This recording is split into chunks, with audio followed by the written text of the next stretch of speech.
dan syukur, pujian, hormat kepada Bapa, haleluya, bagi anak domba Allah.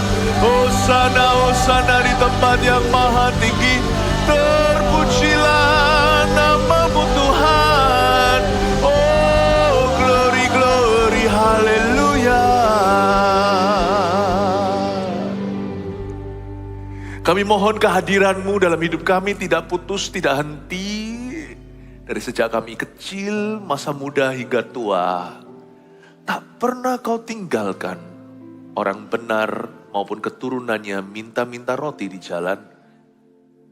Sampai rambut kami putih dan beruban, Kau tetaplah Allah gunung batu yang menggendong kami, putra-putrimu. Terima kasih Engkau adalah Bapa kami yang setia. Tuhan, kami butuh hikmat-Mu di setiap dekade hidup kami. Kami tidak mau berhenti seperti layang-layang putus. Kami mau ikut Yesus, mengiring Yesus seumur hidup kami. Izinkan ya Tuhan, estafet demi estafet terjadi. Yang lama tidak berlalu, yang baru berdatangan pula. Mohon Raja kami, Tuhan kami, the Ancient of Days, Allah sejak purbakala, Tuhan di zaman modern yang tidak berubah, menyertai gereja Mawar Sharon, tua muda sampai keturunan cucu-cucu cicitnya, hingga Tuhan datang gereja ini selalu mengalami kebangkitan. Terima kasih Tuhan, sampaikan sabdamu, sembunyikan hambamu di balik salibmu Yesus. Haleluya, amin. Praise the Lord, berikan tepuk tangan untuk Tuhan, shalom. Silakan duduk. Hari ini kita di streaming di mana-mana, semua gereja kita. This is the streaming week atau minggu ketika semuanya mengikut khotbah saya. Puji Tuhan ya. Sebelum saya sampaikan firman hari ini, oh ya, saya gak akan pernah lupa menyebut kita hari ini dilayani oleh PAW dari AOG. Kasih tepuk tangan untuk mereka. Praise the Lord ya. Saya kasih beberapa laporan event-event yang baru saja berlalu.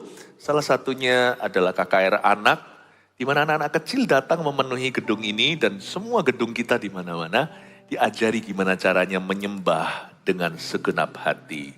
Penting loh ya, anak kecil dari kecil sudah punya kapasitas rohani. Lalu ada GMS Run yang ini di Surabaya, semoga nanti akan dicontoh yang lainnya. Senang melihat kompak sekali 3 generasi bareng-bareng lari, bukan hanya di kehidupan. Orang tua, senior pun nggak mau kalah, 5 kilometer mereka berlari. Anak kecil 500 meter. Lalu orang-orang dewasanya, wah mereka kenceng-kenceng larinya, saya sampai jadi malu. Puji Tuhan untuk gereja yang berlari bersama di segala gelanggang. Kita lihatkan, kita saksikan yang satu ini sebelum kita dengarkan firman.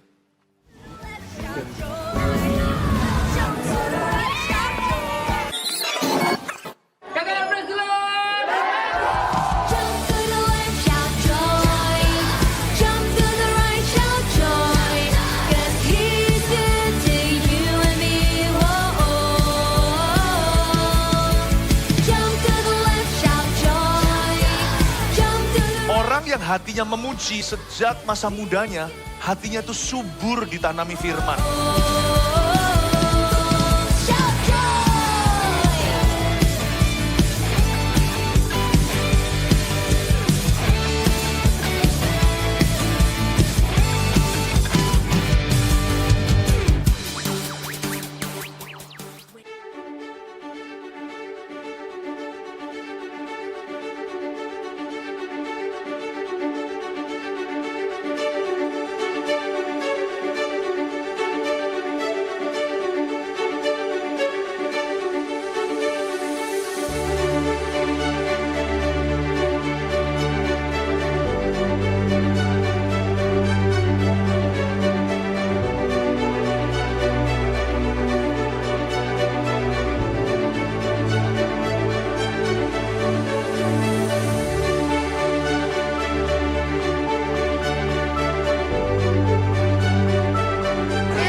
Haleluya.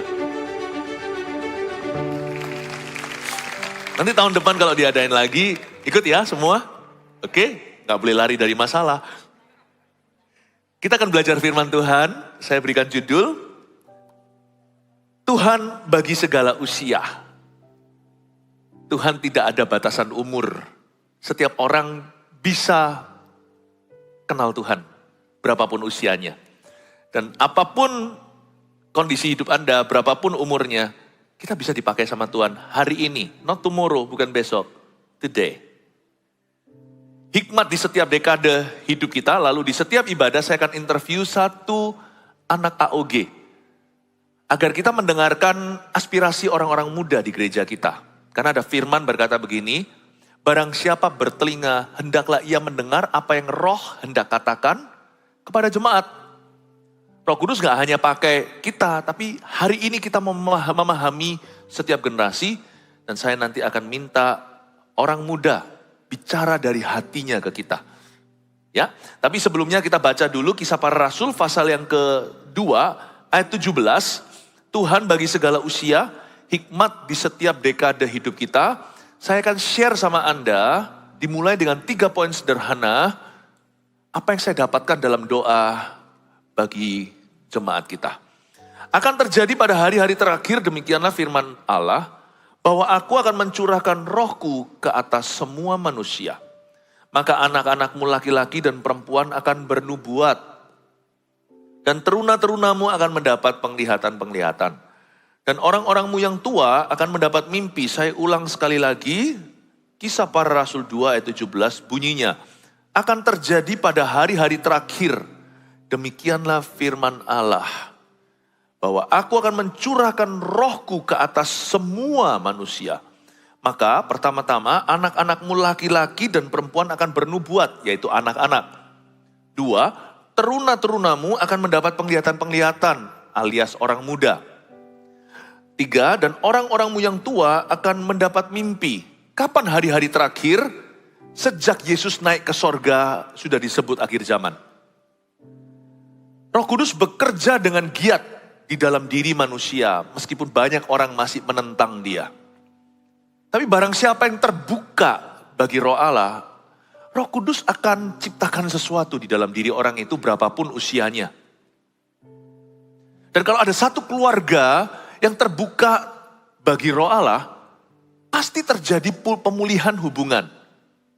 Bukan hanya gambar diri, Allah akan mengimpartasikan tujuan. Jadi gak ada yang namanya pupuk bawang dalam kerajaan Allah atau pemain cadangan. Semua kita pemain utama. Tapi kita harus memperoleh hikmat Tuhan. Yaitu kita berada di usia berapa, temukan hikmatnya. Hidup itu bukan transitan. Di mana kita ditempatkan itu penempatan Allah. Dan berapapun usia kita itu panggilannya. Jangan sia-siakan kesempatan, jangan biarkan waktu berlalu. Gandeng Roh Allah, bilang sama Roh Kudus, pakailah aku. Help me see, buat aku mengerti apa maksudmu di balik semua ini. Mengapa kau izinkan segala perkara terjadi dalam hidup saya? Dan mengapa pada usia ini aku alami ini? Dan mengapa ya Tuhan Yesus, Engkau menciptakan aku begini? Mari kita sekarang betul-betul berkaca sama Tuhan dan sama firman-Nya. Dan kita lihat panggilan kita masing-masing di segala usia. Tuhan bagi segala usia, hikmat di setiap dekade hidup kita akan terjadi pada hari terakhir. Demikianlah firman Allah, bahwa aku akan mencurahkan rohku ke atas semua manusia. Berarti Roh Kudus dicurahkan. Ini bukan hanya sekali-kali, pertama kali Roh Kudus dicurahkan saat Pentakosta. Pencurahan Roh Kudus dalam hidup saya atau pengalaman saya dengan Roh Kudus yang paling dahsyat itu ada 2. Pertama kali saya lahir baru. Lalu terpisah, di lain kesempatan saya dibaptiskan ke dalam Roh Kudus dengan tanda berbahasa lidah. Itu saya mengalami elevasi, mengalami peningkatan rohani yang dahsyat. Nggak mungkin bisa saya capai tahunan kalau saya jalan pelan-pelan. Itu baptisan kuasa. Pertama kali saya lahir baru, Roh Kudus bekerja dengan begitu rupa di dalam diri saya. Segala sesuatu berubah. Lalu kemudian hari saya baru dibaptiskan ke dalam Roh Kudus, kepenuhan. Tapi hari-hari ini saya melihat kerajaan Allah bergerak cepat. Ada orang yang lahir baru, seketika juga dia berbahasa roh, terima baptisan Roh Kudus sekalian. Betapa dahsyat. Berarti Tuhan sudah dekat. Tapi bukan hanya sekedar sampai ke berbahasa roh. Roh Kudus akan tuntun hidup kita setiap hari. Dan orang yang ikut Roh Kudus itu punya future, punya masa depan yang pasti. Bahkan anak-anak kecil pun yang dianggap sebagai kelompok usia yang tidak mengerti, kita seringkali meremehkan anak-anak dalam kerajaan Allah. Anak-anak kecil itu tahu, karena kita tidak menaruh ekspektasi apa-apa atas hidup mereka, setan yang klaim hidup mereka, roh-roh jahat yang menaburkan sesuatu di dalam diri mereka. Buktinya sekarang usia orang terlibat pornografi udah jauh lebih muda. Kita kira mereka gak ngerti seksualita, ternyata mereka paham tuh. Bahkan dari kecil sudah ada tulisan kok untuk menjelaskan anak kita jenis kelamin. Mereka sudah menjadi makhluk seksual sejak dilahirkan. Tapi kita aja orang tua tutup sebelah mata. Kita seringkali abaikan. Apa yang dunia aja sadari, setan mengerti, tapi umat Tuhan buta. Tapi Roh Kudus ingin kita tercelikkan hari ini, kita harus mengerti bahwa setiap generasi itu berharga. Aku mencurahkan rohku itu bukan atas orang tua, atau orang muda saja, atau anak kecil saja, tapi ketiga-tiganya. Aku mencurahkan rohku ke atas semua manusia, ke atas semua di garis bawah. Maka anakmu laki-laki dan perempuan akan bernubuat. Pertama-tama manifestasi daripada Roh Kudus dalam hidup seorang anak kecil. Ini akan membantu kita dalam parenting. Adalah poin pertama, tuliskan umur 12 sudah bisa tahu mau kuliah dan menjadi apa. Kalau nggak kayak gitu anak kita bedanya apa sama orang dunia yang hanya mengandalkan kepandaian mereka atau logika. Kita ini punya Roh Kudus. Family kita itu Kristen, kita itu punya Roh Kristus, harusnya ada sesuatu yang ekstra. Harusnya ada nilai plusnya. Jadi berarti kita harus sadari bahwa anak-anak kita itu dari kecil ditakdirkan untuk sesuatu. Dan Tuhan gak mungkin diam saja, Tuhan pasti akan bocorkan pelan-pelan. Ketika orang itu dekat sama Tuhan, Alkitab mengatakan Allah itu mewahyukan kepada sahabatnya. Tuhan itu memberitahukan perjanjiannya kepada orang-orang yang takut akan dia dan bergaul karib dengannya. Itu ayat. Orang yang bergaul karib dengan Allah, Tuhan pasti wahyukan sesuatu. Misalnya Abraham disebut sebagai sahabat atau teman Tuhan. Tuhan mau bakar Sodom Gomora aja, Tuhan wahyukan. Bahkan Alkitab mengatakan di perjanjian lama, Tuhan tidak akan melakukan apa-apa tanpa terlebih dahulu memberitahu para nabinya. Anak-anakmu kan bernubuat itu bukan berarti anak kita otomatis prophet semua atau nabiah. Nabi atau nabiah, bukan. Tapi Tuhan pasti akan berfirman dalam hidupnya. Seperti Nabi bersabda dalam kehidupannya. Kalau sampai kita tidak tahu apa-apa, bukan karena Tuhan tidak memberitahu, tapi karena kemungkinan besar kita tidak cari tahu, atau kita tidak tahu bahwa kita bisa tahu. Itu. Makanya di gereja kita, anak-anak kita tidak kerdilkan dengan kita tidak remehkan kerohaniannya. Mana mereka ngerti firman. Mana tahu Roh Kudus. Anda lihat tadi itu di video laporan kemenangan. KKR Praise the Lord itu sampai mama-mamanya tercengang yang bawa mereka ke sini, termasuk papanya. Ketika anaknya sendiri yang berkata, "Pah, Ma, aku mau maju supaya lebih bisa merasakan hadirat Allah." Mereka maju ke depan sini. Saya main gitar itu dengan skill pas-pasan. Itu nangis dilawat Tuhan di sini dan tidak sedikit yang komat kamit mulutnya pertama kali menerima bahasa lidah. Anak-anak masih belia. Apakah Tuhan hanya mau memberi mereka bahasa roh? Bukan. Bahasa roh itu untuk didengungkan. Setelah mereka mendapatkan, mereka akan pakai itu setiap hari. Untuk berdoa syafaat bagi diri sendiri, bagi papa mama, bagi keluarga, bagi teman-temannya. Khususnya untuk masa depan. Tuhan itu mencipta membuka ruang persekutuan antara Tuhan dengan mereka. Karena Tuhan mau memberitahukan sesuatu dalam hidup mereka. Saya yakin anak kecil umur 12, kalau keluarganya penuh Roh Kudus, mereka minimal bisa tahu samar-samar. Besok anaknya ini mau jadi apa. Yesus umur 12 tahun, udah tahu mau jadi rabi. Ya kan dia anak Allah. Oh enggak, Tuhan gak main curang. Kalau main curang, gak mungkin ada satu adegan di mana ketika Yesus dibaptis, turunlah Roh Kudus dalam rupa burung merpati. Yesus itu tidak main bypass atau shortcut. Tuhan Yesus itu juga ditempa layaknya manusia. Dia taat. Supaya ketaatannya menebus ketidaktaatan kita. Yesus itu melalui yang kita lalui. Kalau Yesus umur 12 bisa dituntun Bapa, kita umur 12 bisa dituntun sama Yesus. Seperti Bapa mengutus aku diutus Bapakku ke dalam hidupmu. Kita harus yakin dulu, ini hasil doa saya. Saya sampaikan ke jemaat. Mungkin jemaat yang punya anak masih kecil belum telat. Tapi kalau Anda punya anak sudah menikah, ingatkan mereka untuk perhatikan anaknya. Doa untuk cucumu. Dan kalau di sini juga ada jemaat yang usianya sekian, masih belasan, ayo jangan buang-buang waktu. Anak muda, you bisa tahu masa depanmu apa. Tanya dong sama Tuhan, buat apa punya Roh Kudus kalau nggak dapat bocoran.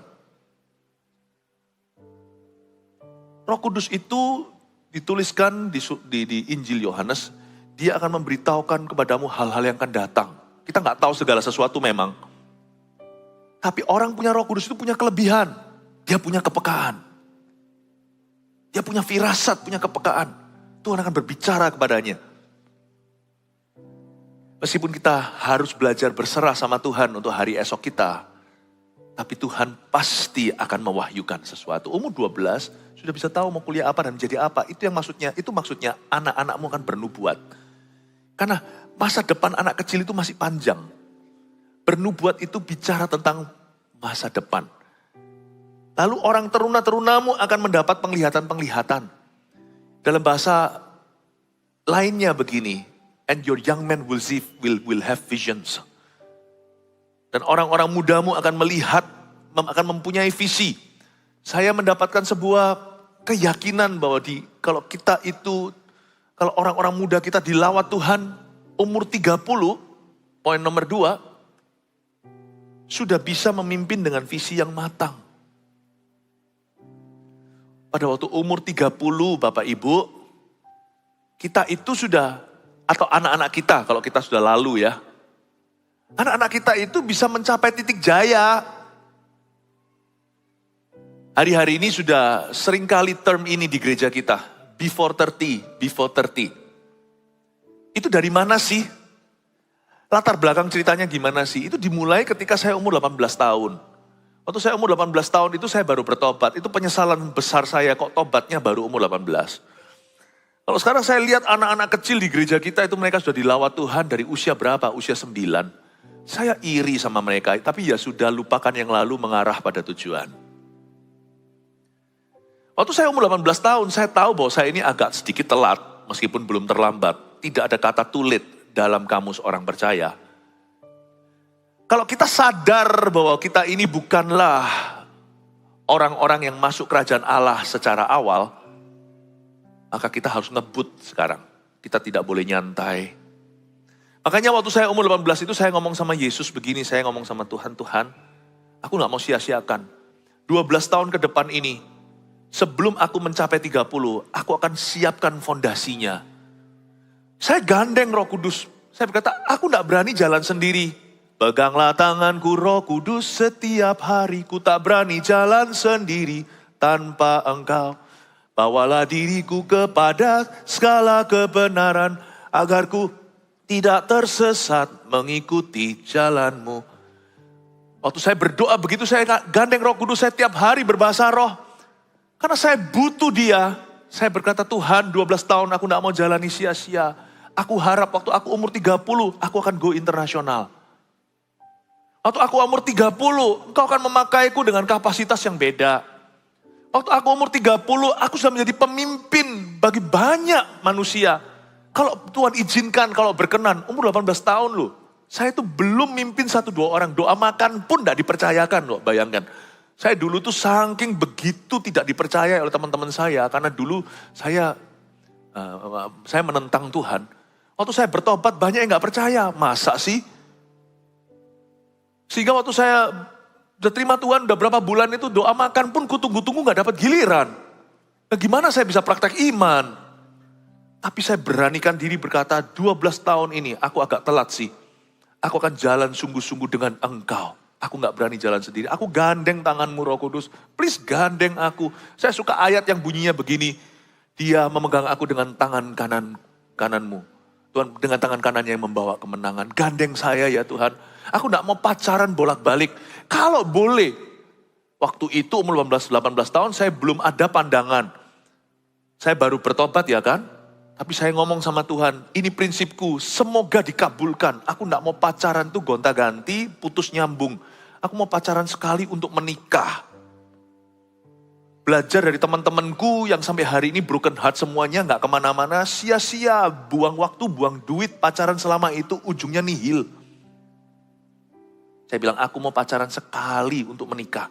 Kalau Tuhan izinkan. Saya tulis waktu itu di diary saya, sekarang ada di kantor saya. Ada satu gambar, mobil dan tulisan platnya just married, lalu ada kelontengan-kelontengannya, kaleng-kaleng di belakangnya itu saya tulis, Philip will be married 1999. Saya tulis itu 1992, 92. Dan sungguhan saya menikah tahun 99. Saya pacaran cuma sekali, lalu menikah. Saya gak mau buang-buang waktu. Lalu saya ngomong begini, nanti waktu aku umur 30, aku harus mimpin 1000. Karena saya pendeta, berarti mimpin jemaat. Kalau Anda mimpin apa? Statistiknya beda. Waktu itu pekerjaanku sudah mapan. Bukan berarti aku punya semua bukan berarti aku bisa beli semua yang aku inginkan. Bukan bicara soal keuangan. Bicara tentang mapannya visi, stabilnya kehidupan. Umur 30 aku gak mau gejolak. Umur 30 aku gak mau baru bertobat. Gak mau. Umur 30 aku sudah harus meluncur. Umur 30 itu aku sudah bisa membangun sesuatu yang bisa ku bawa mati dan bisa ku wariskan nanti. Sacap itu umurnya. 10 tahun lebih muda. Saya anggap 30 ke atas sudah tua, makanya saya ngebut waktu itu.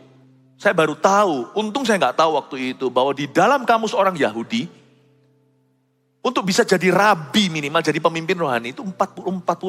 Si cap itu baru dianggap tua. Di bawah 40, 39 pun disebut youth. Anak muda di dalam kebudayaan orang Israel. Untung supaya saya nggak nyantai, untung saya punya persepsi sendiri. Umur 30, 10 years early, 10 tahun lebih muda. Saya berkata pada diri saya, kalau saya umur 30 saya belum mencapai apa, ini standar saya, 1, 2, 3.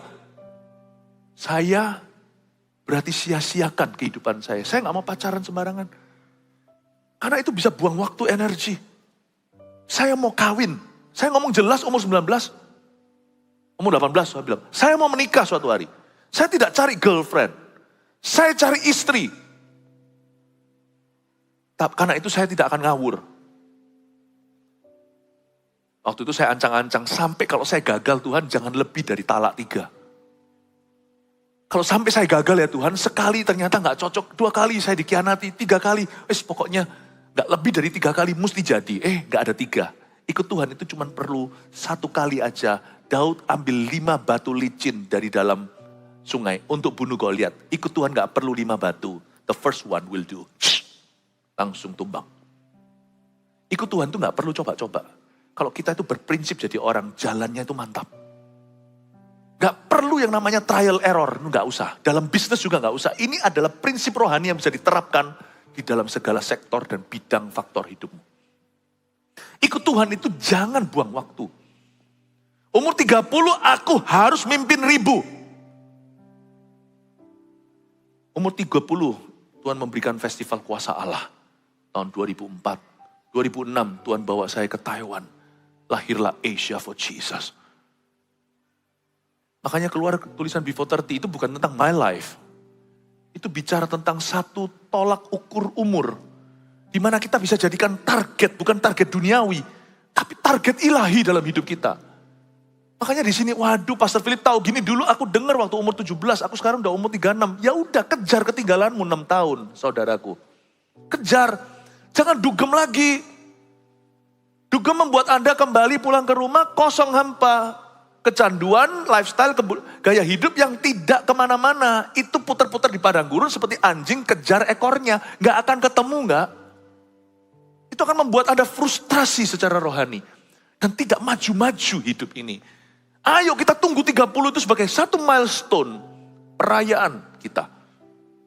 Tapi kalau ada orang yang sudah melewatkan kesempatan itu, gak apa-apa. Umur 37 juga bisa. Karena tidak ada umur yang sakral. Saya salah sangka. Ternyata orang Yahudi 40, Tuhan juga dengar doa saya. Saya minta 30, Tuhan kasih itu. Kalau 30mu udah lewat, 40 dah. 40 lah, sweet 40. Bukan sweet 17. Jangan buang waktu lagi. Karena terunamu akan mendapat penglihatan. Tuhan bilang, karyaku dalam diri seorang muda adalah memberi dia visi yang mantap. Memberi dia sebuah goal yang ilahi. Memberinya sebuah purpose, sebuah tujuan.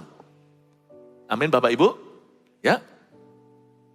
Yang berikutnya ditulis di situ, dan orang-orangmu yang tua akan mendapat mimpi. Ini menjadi target kita, oke? Bagi kita yang sudah menjalani separuh baya kita, atau lebih, jangan pensiun ya.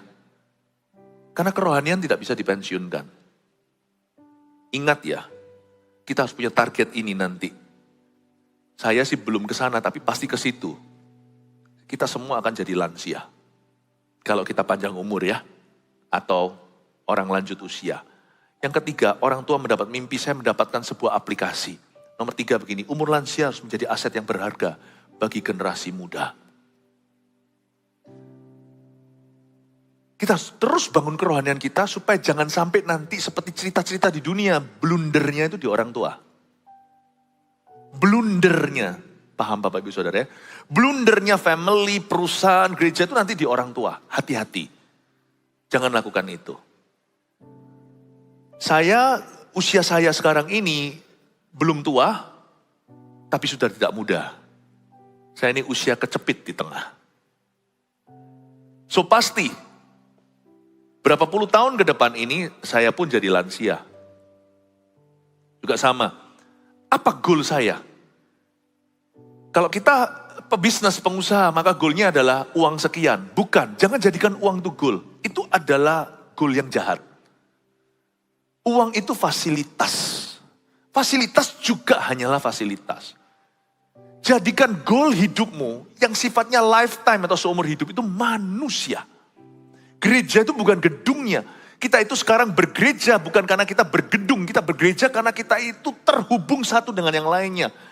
Maksudnya hidup kita itu mau gak mau dimintai, dituntut tanggung jawabnya oleh Tuhan. Jadi kalau saya hari ini jatuh, pasti saya menyeret banyak orang lain pula kepahitan.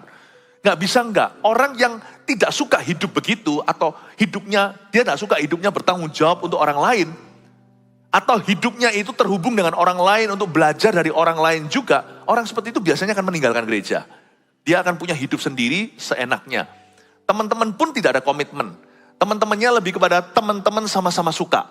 Tapi kalau nggak suka, dalam suka biasanya banyak teman. Dalam duka nggak banyak teman biasanya orang-orang begitu. Jadi hubungannya itu cetek dan dangkal.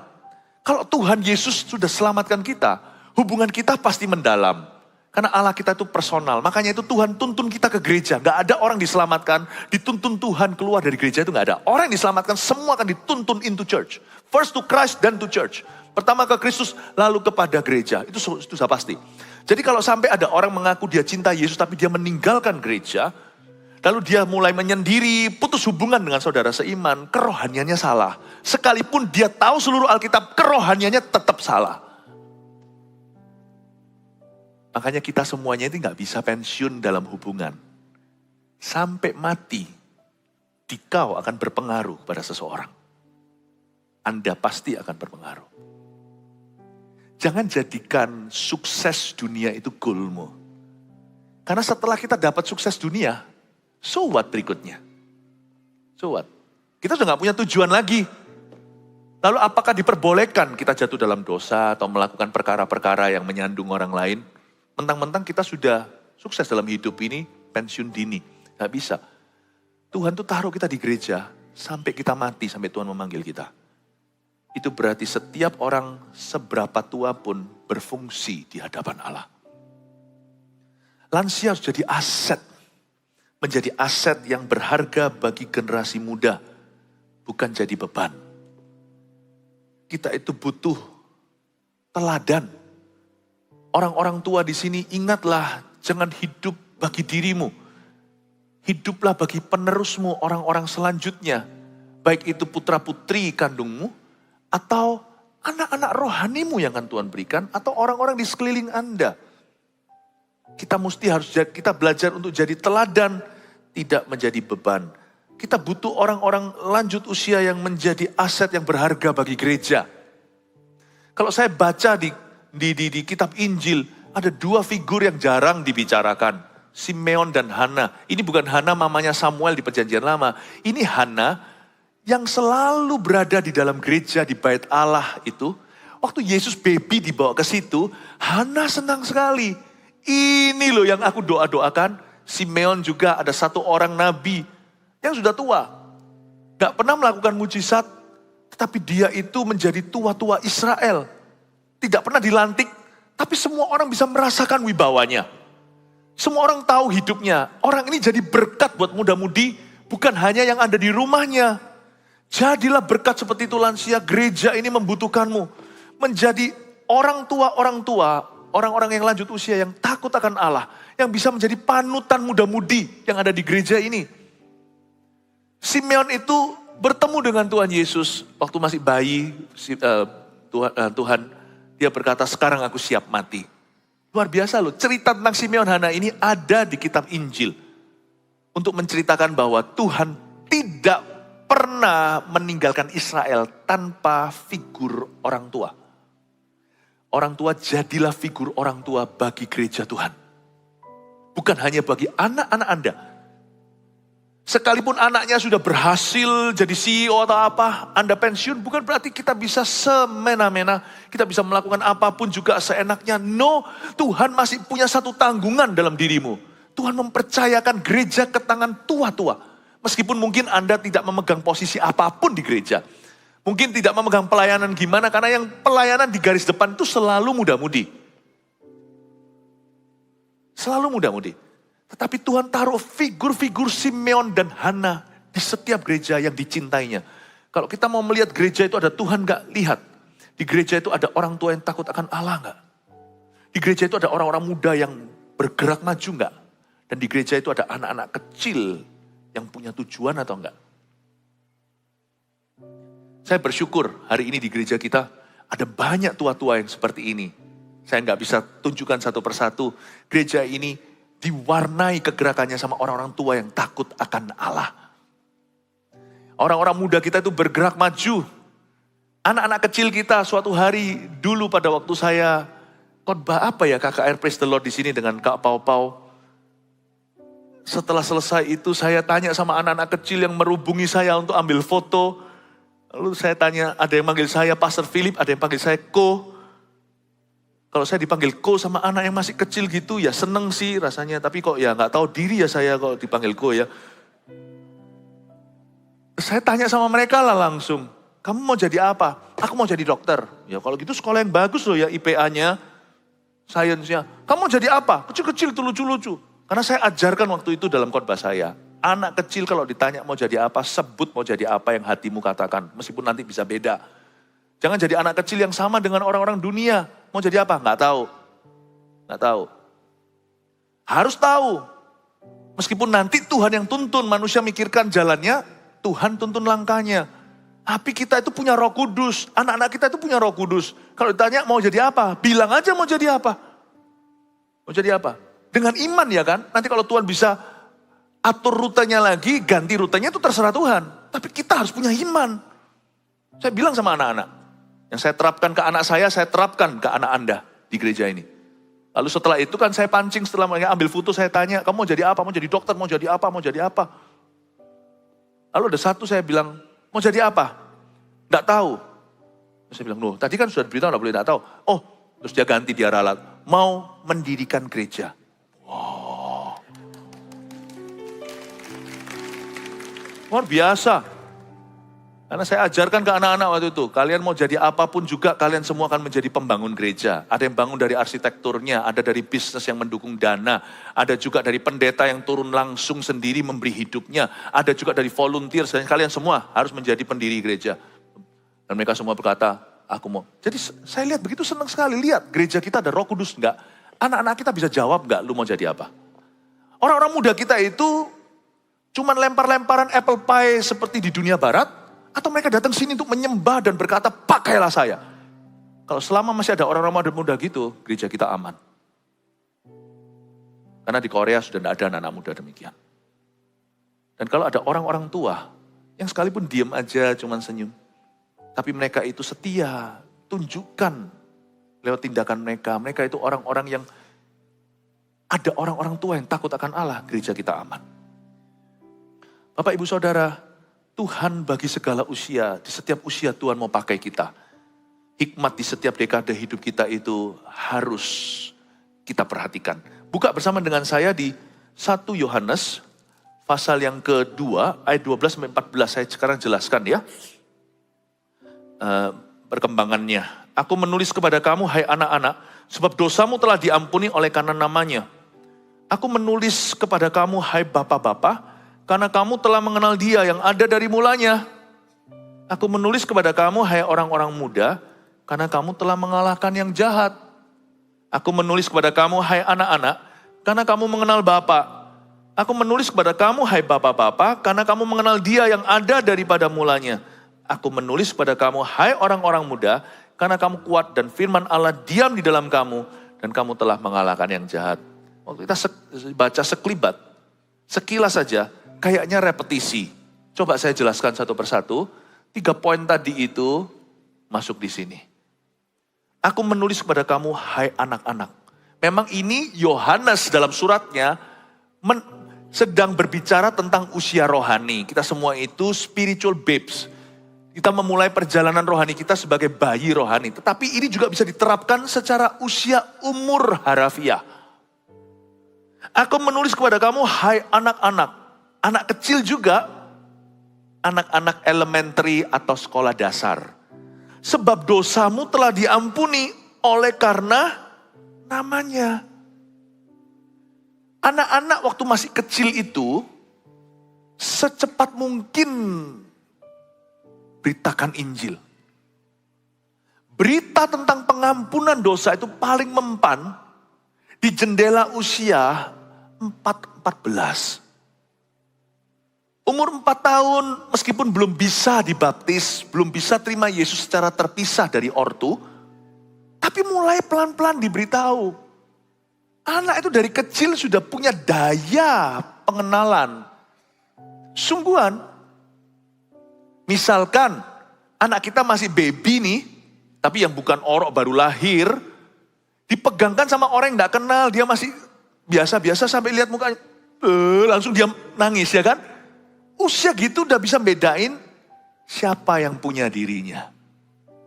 Saya pernah dikirimin video dari salah satu pemirsa saat teduh bersama. Ini sih dari tim kirim ke saya. Anak kecil lihat saya khotbah sambil duduk di sofa, itu bisa bengong lihat gini lama. Lalu ada kesaksiannya, kalau anak ini rame nangis setiap kali dengar saya khotbah, lalu dia diam. Dengerin itu bisa sampai selesai. Paling main-main apa tapi dengerin lihat terus. Kalau satu baby mungkin kebetulan. Saya udah terima nih puluhan kesaksian demikian. Bukan sayanya. Tetapi mereka bisa mengenali hadirat Allah. Bisa. Anak kecil yang seringkali diganggu setan. Mungkin ada. Anda pernah dengar kan? Apa itu yang indigo? Bukan indigo. Apa itu yang suka dilihat-lihati, diganggui? Kalau mereka bisa tahu roh jahat, mereka bisa tahu roh halus, mereka juga bisa kenal Roh Kudus. Cuman kita aja gak menyadari, jangan sampai gereja itu menjadi sumbatnya. Jangan sampai orang tua yang notabene punya firman malah gak mengerti ini. Anak-anak itu paling mempan untuk diinjili itu umur 4-14. Disinilah peran papa mama, dan biasanya kalau kita lihat, bandingkan usia mereka umur 14 itu dengan usia orang tua yang baru merintis karir, itu sibuk-sibuknya kita. 14 itu. Di usia-usia itu papa mama itu banding tulang, papa gak pulang ke rumah kalau bisa. Kerja. Malah justru itu usia rawan mereka secara rohani. Tapi itu juga usia glory, itu usia kemuliaan untuk terima Injil. Hai anak-anak, dikatakan di sini, sebab dosamu telah diampuni. Yohanes ini bernubuat tentang usia rohani dan usia jasmani. Anak kecil harus selekas mungkin tahu bahwa dosanya diampuni agar mereka jangan hidup dalam dosa lagi. Makanya anak kecil hidupnya di usia 14 jendela itu tadi. Jangan sampai diisi hanya dengan sosial media lalu ke pornografi. Orang tua tidak urus mereka. Hati-hati, jangan sampai anakmu kesepian. Saya nggak mau cerita, saya nggak pernah cerita ini mungkin ya.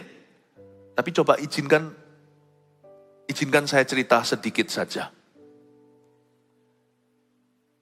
Saya itu pernah didatangi setan waktu umur 6. Waktu itu tinggal di sebuah tempat, sore-sore hari, di saat-saat sore-sore gitu ya, mulai matahari terbenam, itu saya pernah didatangi sama roh jahat. Saya baru buka sekarang. Terus muncul sana. Dan lalu habis itu, saya diajak ngomong waktu itu di rumah itu.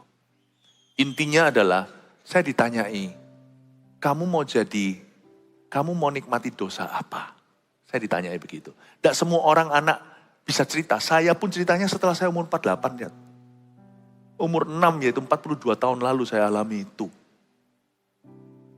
Your children are targeted by Satan. Anak-anak harus diberikan kekebalan. Injil itulah. Itulah sebabnya anak-anak kecil, saran saya adalah, gak ada patokannya memang.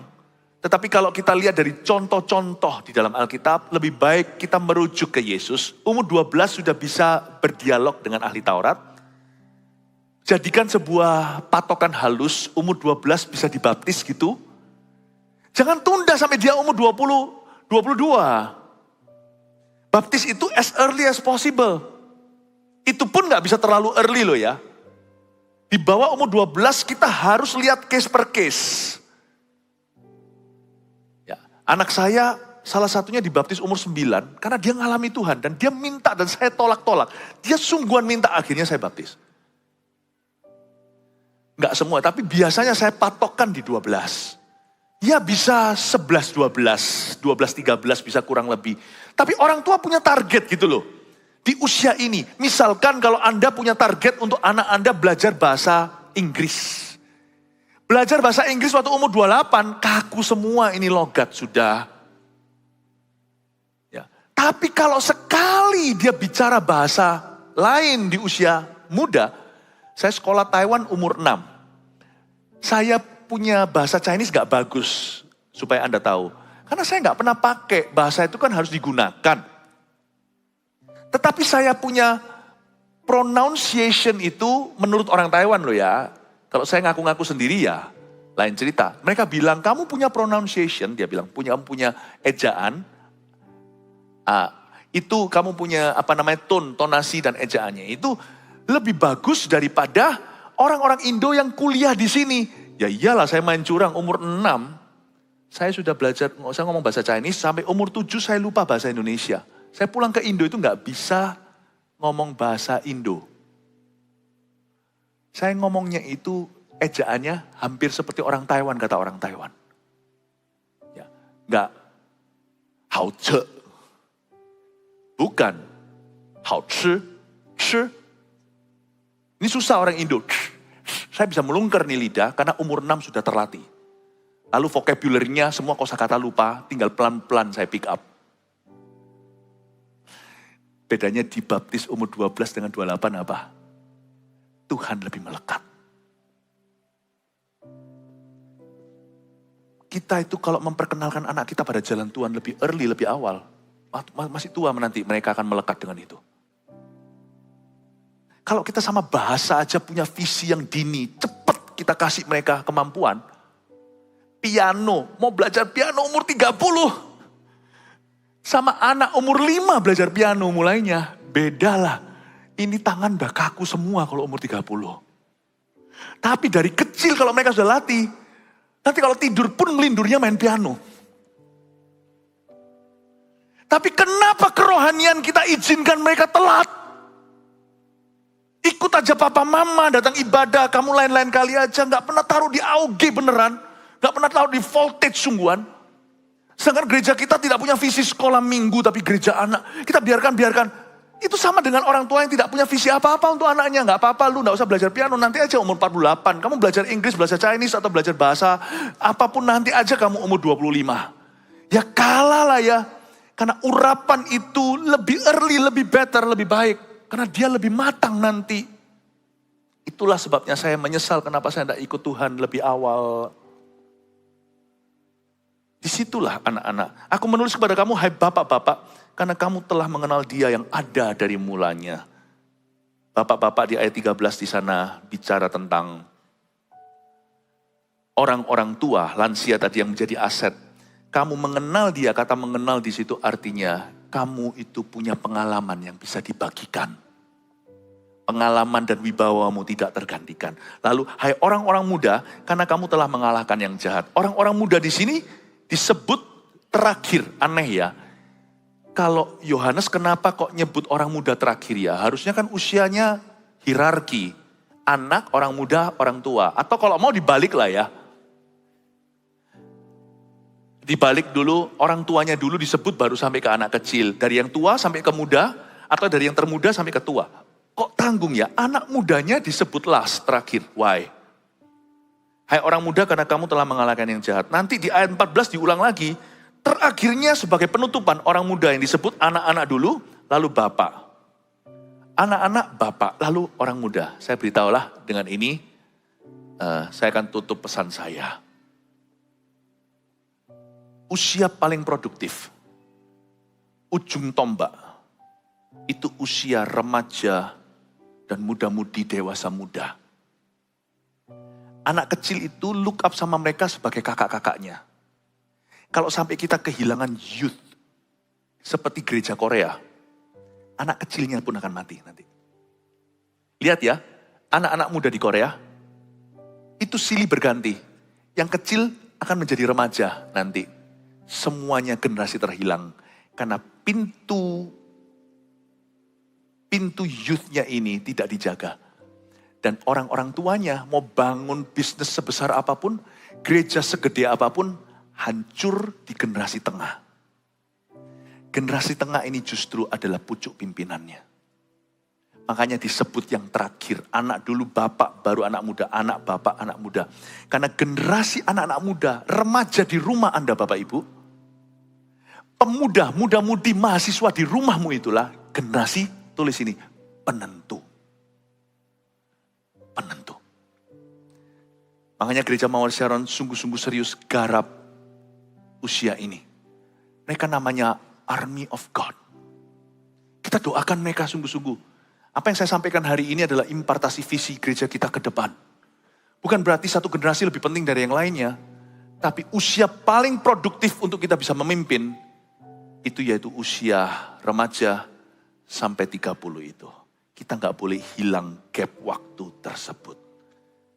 Saya berhenti pesan saya, sekarang saya mau undang seorang anak muda, salah satu pemimpin AOG untuk maju ke depan. Kita kasih welcome Nelga. Where are you? Nah ini dia. Halo Nelga. Duduk, berdiri di tengah sini. Nelga, sebelum Nelga saya tanyai beberapa pertanyaan. Karena jemaat perlu mendengar suara hati orang-orang muda di sini. Karena kita ini seringkali kurang memahami, udah gak ngikuti lah ya. Banyak orang di sini yang semakin tua, kita butuh masukan dari kalian. Tapi sebelumnya saya tanya dulu, Nelga, di bawah kepemimpinan Nelga ada berapa anak muda? Kurang lebih 500-an. Dia pimpin 500 anak muda. Ini generasi penuntut ujung tombaknya. Gini Nelga, tolong ceritakan pada kami ini buta, kamulah petanya. Apa strugglesnya anak-anak muda hari-hari ini? Karena di zaman kami agak beda, anak muda sekarang itu lain sekali. Tolong beritahu kami, apa pergumulan-pergumulan muda-mudi hari ini? Saya hari ini mimpin di usia youth, jadi anak-anak muda yang saya pimpin itu kebanyakan di usia kuliah. Jadi benar seperti yang Ko Philip tadi katakan, anak-anak di usia ini saya banyak temukan mereka itu bingung. Kedepannya mereka mau jadi apa? Saya pernah tanya kepada anak-anak muda yang baru mau ambil jurusan kuliah. Pas mau ngambil saya tanya, kalian mau ambil jurusan apa? Banyak dari jawaban mereka itu bisa, yang mereka lontarkan, itu bisa begitu random. Tiba-tiba out of nowhere pengen jadi ini. Ketika nanti saya tanya lagi, oh kenapa pengen ambil jurusan ini? Sebenarnya aku juga ya pengen ini gitu. Jadi ada banyak pilihan-pilihan yang dilontarkan, begitu random dan kadang tidak relate dengan diri mereka. Di situ saya sadar, banyak dari mereka itu tidak tahu apa yang menjadi kekuatan dan apa yang menjadi mimpi mereka, apa yang mereka mau sebenarnya. Dan juga ada yang sudah ambil jurusan kuliah, tapi gak yakin, bener gak ya ini yang saya mau. Ada juga yang udah jalani setengah jalan, tapi di tengah-tengah karena tekanan, karena banyaknya tugas. Rasanya ini bukan yang aku mau deh, aku pindah jurusan aja. Ada yang sudah pindah, tetap merasa ini gak cocok sama saya, mau pindah lagi. Ada juga yang sudah selesaikan, tapi ketika mau kerja bingung, mau kerja apa ya? Padahal harusnya itu sesuatu yang mereka pikirkan sebelum mereka lulus, bahkan sebelum ambil jurusan itu. Nah, jadi di situ saya melihat akhirnya anak-anak muda itu dicap sebagai anak muda yang labil, yang galau, dan mudah give up. Di masa-masa itu saya mengerti itu akan jadi masa yang sulit buat anak muda karena sangat rentan dan sangat rawan untuk anak muda lost their track Bapak Ibu. Jadi di masa-masa itu mereka sangat mudah untuk salah pilih jalan karena tekanan-tekanan dan kegalauan yang mereka hadapi itu. Apalagi masa muda anak-anak sekarang di masa-masa ini mereka terekspos dengan sosial media, mereka terekspos dengan begitu banyak resource yang terbuka. Bahkan di kalangan muda kita bisa bilang you can Google everything gitu ya. Segala yang kita butuhkan jawaban itu ada di Google semua. Tapi pastinya Google itu gak selalu benar. Apakah pertanyaannya ya Bapak Ibu, apakah kita mau anak-anak muda kita itu belajar dan mendapat jawaban dari resource yang terbuka tanpa filter. Di situ saya mengerti anak muda itu perlu visi Bapak Ibu. Karena struggle yang anak muda hadapi itu real banget. Senyata-nyatanya struggle yang orang tua hadapi, senyata itu juga bagi anak muda. Jadi yang anak muda hadapi itu susah bagi mereka. Saya pernah nangani seorang anak muda yang ngedrugs dan jatuh ke dalam pergaulan yang salah. Apakah dia tahu itu salah? Dia tahu Bapak Ibu. Apakah dia mau berubah? Dia pengen banget berubah. Tapi struggle yang dia hadapi itu begitu real bagi dia. Apalagi dia datang dari keluarga yang kurang kasih sayang. Nah di situ saya mengerti kalau hidupnya akan lebih hancur lagi kalau nggak ada orang yang mau menerima dia, mau menemani dia. Gak ada orang yang mau barengin dia. Karena anak muda itu tidak hanya menghadapi kelabilan saja, tapi mereka bisa sampai kehilangan harapan untuk hidup mereka. Wow, gak pernah nyangka kalau anak-anak muda sekarang menghadapinya jauh lebih daripada zaman-zaman kita masih muda. Dan juga satu hal, apa yang orang tua bisa lakukan better, apa yang kami bisa lakukan lebih baik lagi untuk anak-anak muda secara sengaja, khususnya di rumah-rumah. Mungkin ada masukan buat kita-kita. Bapak Ibu, Om Tante di tempat ini, Bapak anak Ibu, Om muda, Tante dan Ko. dan Ko di tempat ini, Koko Cece di tempat ini, anak muda itu perlu dapat visi dari orang tua. Karena lebih baik mereka belajar dari orang tua daripada dari internet. Secuek-cueknya anak muda ya Bapak Ibu, mungkin pernah Bapak Ibu ngobrol sama anak muda yang ada di rumah. Terus kok rasanya anak muda ini gak peduli ya orang tua tuh ngomong, mereka malas dengerin. Mereka kok kayak suka ngelawan, kayak dianggap angin lewat masuk telinga kanan keluar telinga kiri. Tapi percayalah Bapak Ibu, secuek-cueknya anak muda, omongan Bapak Ibu di dalam hidup mereka itu sangat berarti. Meskipun kadang-kadang memberikan kesan kayak, papa, gitu-gitu kayak gak mau dengar, tapi masuk ya ternyata ya. Jadi jujur ngaku ya, kalau kadang-kadang diberitahu gitu, memberikan wajah seolah-olah aku sudah tahu, aku kuno. Tapi ternyata itu Benar. sampai ke hati ya. Benar, apalagi ketika orang tua memberikan pujian, encouragement, dan juga apresiasi, itu penting bagi anak muda. Karena gimana pun juga, orang tua adalah teladan bagi anak muda. Mungkin seperti selewat ya rasanya, berikan pujian begitu, ya cuman bagus loh yang kamu bikin, tapi itu bagi anak muda itu seperti dapat juara satu gitu loh. Tidak ada pujian yang lebih berarti daripada pujian dari orang tua. Jadi Bapak Ibu, berikanlah banyak encouragement kepada anak-anak muda. Karena mereka harus tahu visi mereka harus tahu tujuan hidup mereka itu dari mulut orang tuanya dan bukan dari internet, apalagi dari sosial media. Seperti itu. Karena kita kebanyakan orang tua itu dari tradisi yang lebih kuno. Jadi memberi pujian itu nggak biasa. Malah kalau salah kita buka mulut dan berkata ini salah, itu salah.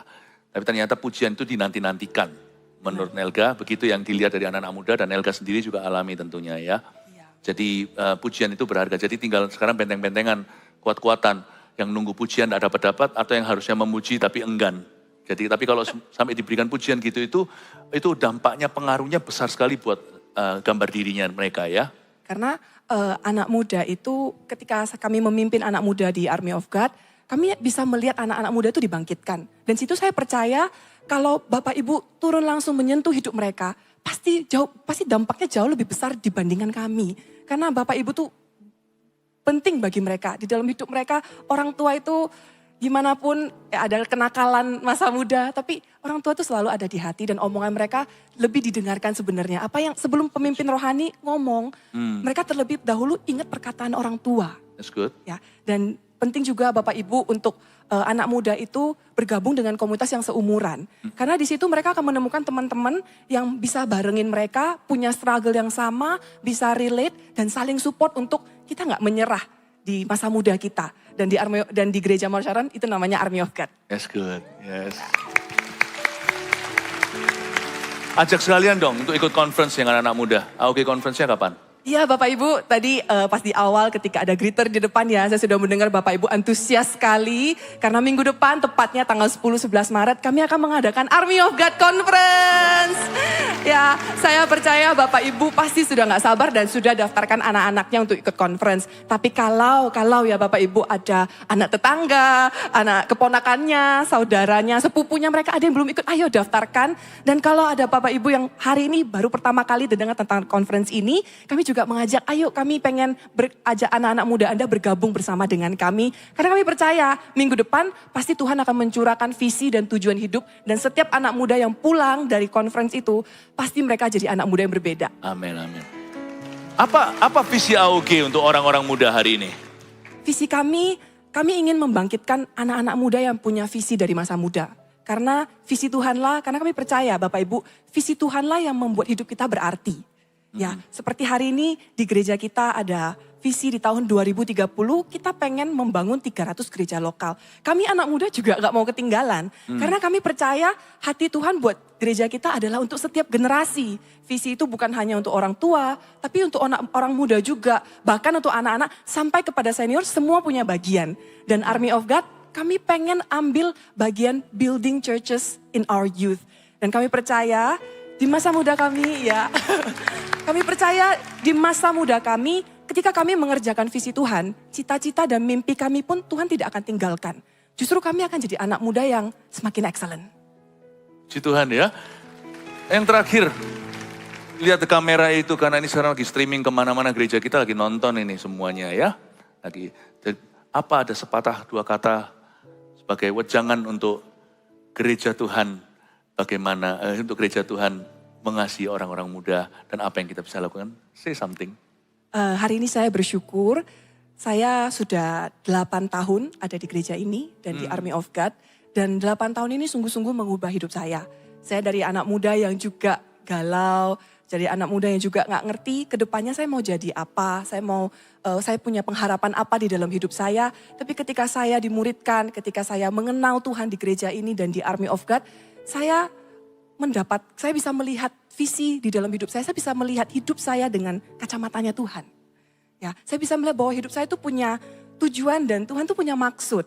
Dan lewat kepercayaan-kepercayaan yang pemimpin berikan kepada kami anak muda, bahkan bukan tanggung jawab yang biasa-biasa, kami dipercayakan selayaknya orang dewasa dan itu sungguh berarti buat kami.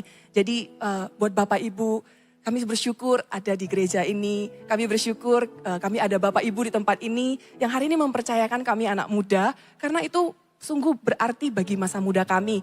Dan juga untuk anak-anak muda di tempat ini, ayo kita bangkit jadi anak muda yang berbeda. Dari usia muda kita bisa bangun kualitas, kita bisa bangun karakter, kita bisa hidup di dalam visi, mengerjakan visi Tuhan. Dan aku percaya ketika kita mengerjakan visi Tuhan, maka kita pun akan jadi anak muda yang bukan hanya dipercayakan, tapi bisa dipercayai. Wow. Ini yang membuat saya iri, di usia segini udah dipakai Tuhan, memimpin ratusan orang, bicara begitu tegas. Nelga, I'm so proud of you. If you don't mind kalau nggak keberatan, saya minta jemaat bangkit berdiri. Boleh nggak Nelga mewakili anak-anak muda di gereja kita? Berdoa bagi kami kaum orang tua, agar kami bisa lebih mengerti kalian. Dan hari-hari esok dimulai dari rumah kita, rumah kita masing-masing,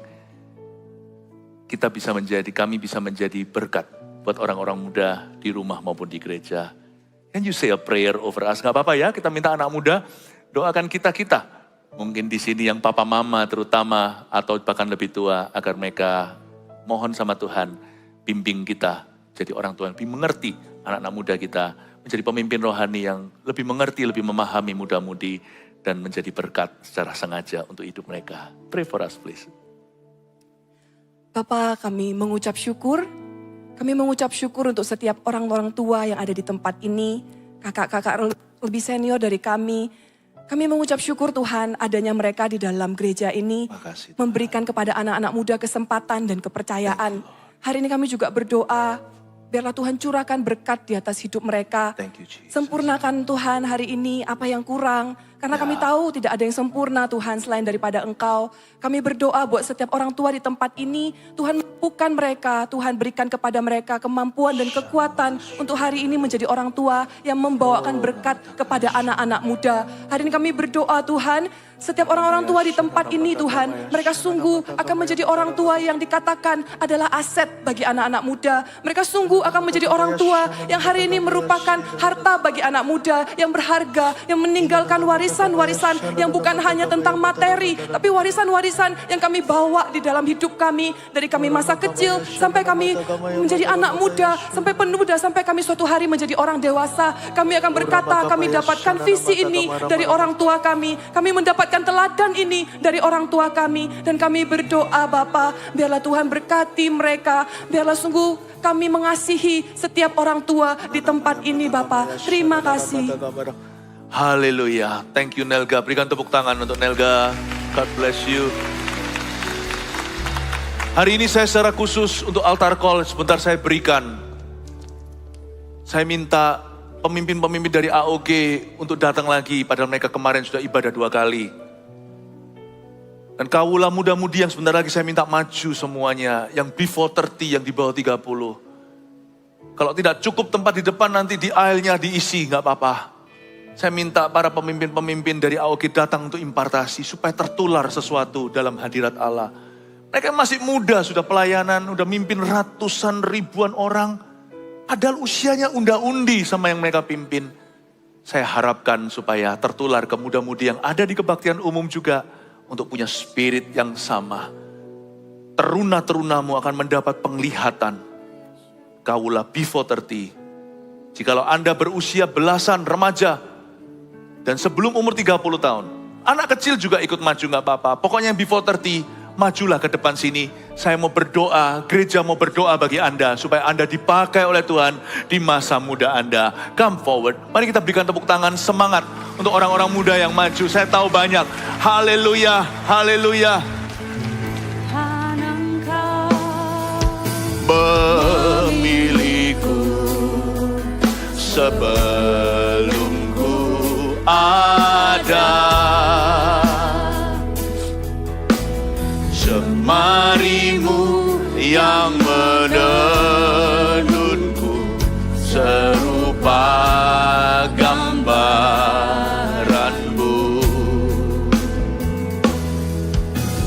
Sebelum ku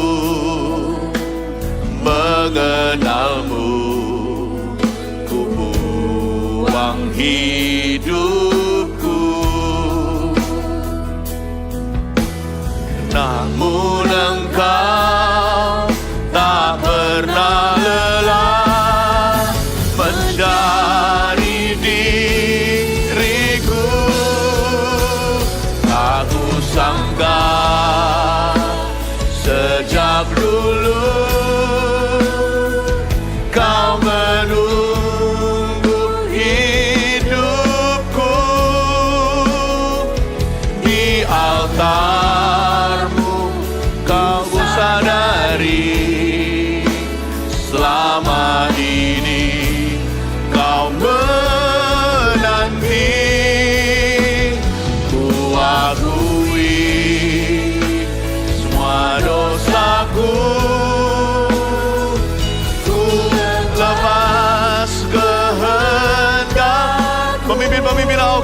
tangan ke mereka.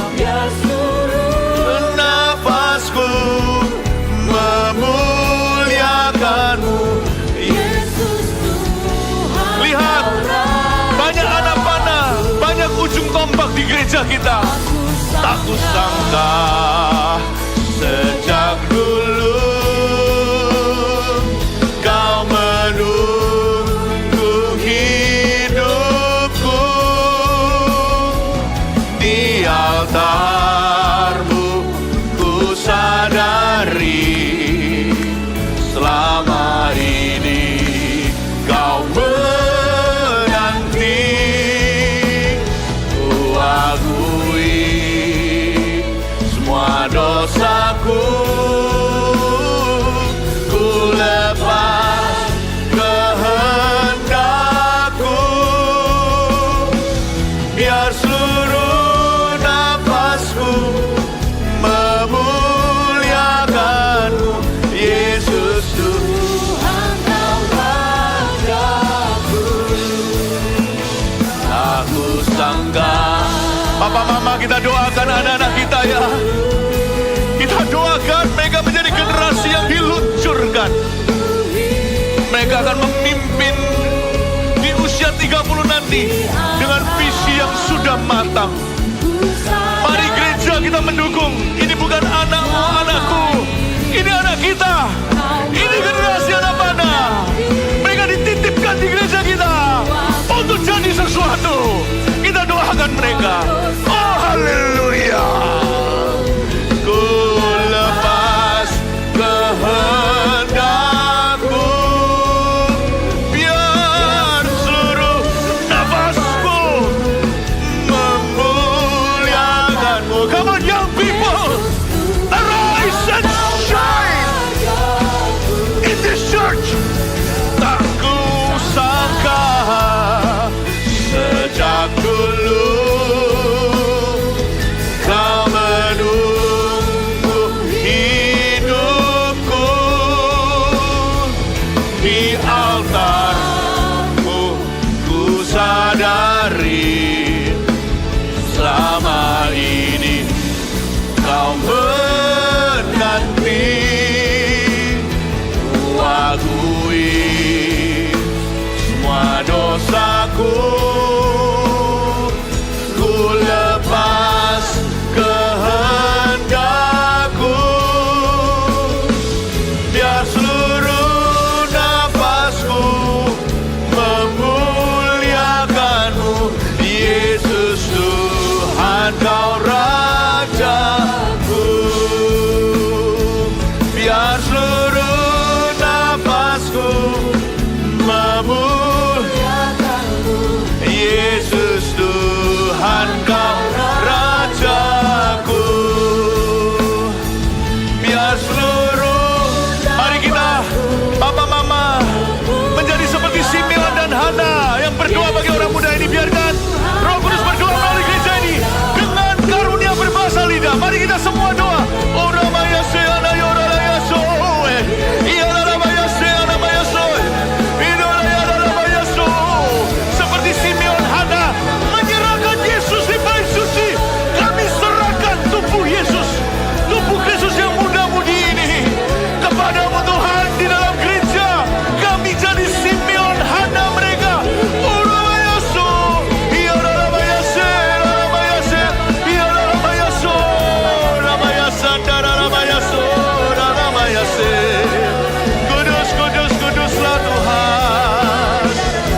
Shandaramayase.